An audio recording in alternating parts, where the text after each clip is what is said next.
Genesis chapter 1 versus 14 and 15.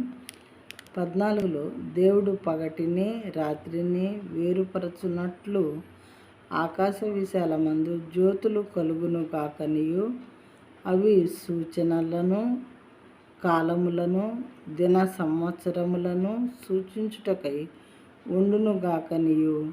15వ వచనము, భూమి మీద వెలుగిచ్చుటకు అవి ఆకాశ విశాలమందు జ్యోతులై ఉండును కాకనియు పలికెను. ఆ ప్రకారం ఆయను దేవుడు ఏదైతే పలికారో ఆ ప్రకారం జరిగింది. కాబట్టి మరి ఈ స్టార్స్ ఈ విధంగా సృజింపబడినవి.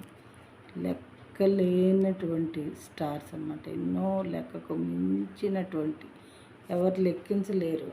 మరి ఆకాశంలో ఉన్నటువంటి నక్షత్రాలను చూస్తే ఎవ్వరు వాటిని లెక్కించలేరు. అన్నీ దేవుడు ఆకాశంలో సృజించారన్నమాట.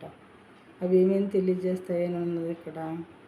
సూచనలు, తర్వాత కాలములు, దిన సంవత్సరములు, వాటిని సూచించుటకై ఉన్నాయంట. ఇవన్నీ కూడా ఆయన సృజించినటువంటి ఈ స్టార్స్ మొదలగునవి ఎంత చక్కగా రాయబడి ఉన్నది దేవుని గ్రంథంలో. చూడండి, సృష్టింపబడిన ప్రతి దాని గురించి రాయబడి ఉంది.